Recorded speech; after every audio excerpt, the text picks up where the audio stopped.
It was growing late in the fall. The nights were frosty and soon the ground would freeze.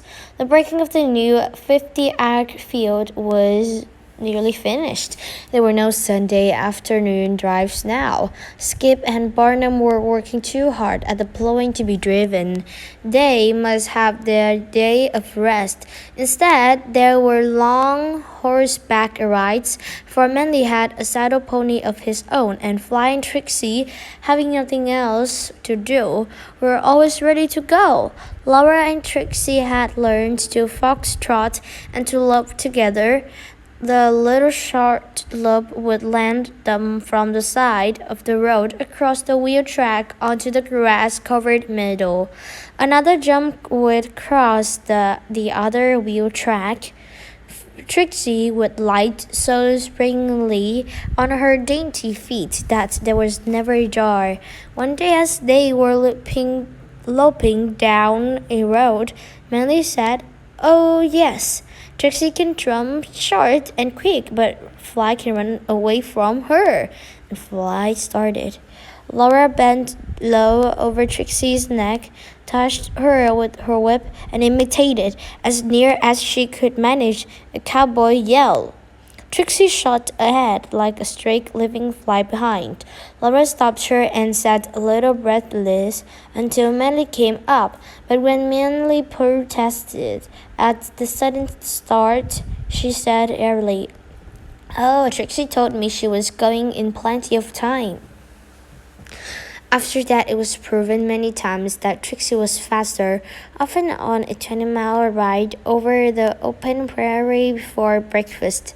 It was a carefree, happy time, for two people thoroughly in sympathy can do pretty much as they like. To be sure, now and then, Laura thought about the short crop and wondered. Once she even saved the cream carefully and sent a jar of fresh butter to town for sale, thinking it would help pay for the groceries Manly was getting. With the butter, she sent 5 dozen eggs for the little flock of hens, picking their living around the barn and the straw stacks, and in the fields were laying wonderfully well. But Manly brought the butter back.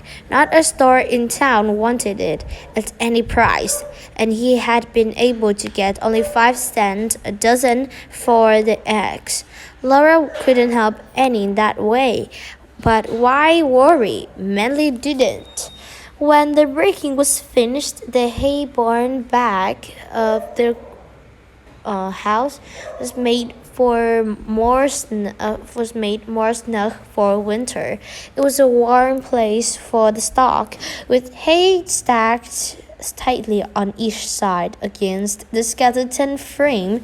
Hay was stacked even over the roof, about 4 feet thick at the eaves and a little thicker at the peak of the roof to give plenty of slant to shed water. With a long hay knife, Manly had cut 2 holes through the haystack on the south side of the barn. Then he had put windows over the holes inside the barn floor. He said, "The stock must have light even with the door shut." When the barn was made snug, it was but butchering time, but all Larson, the neighbor across the road, butchered first. Mr. Larson was always borrowing. It was the cause of disagreement between Manly and Laura, for Laura objected to tools and machinery being used and broken and not returned. When she saw Manly going afoot to the back end of Oil Larson's field to get some machine that should have been at his own barn, she was angry, but Manly said one must be neighborly.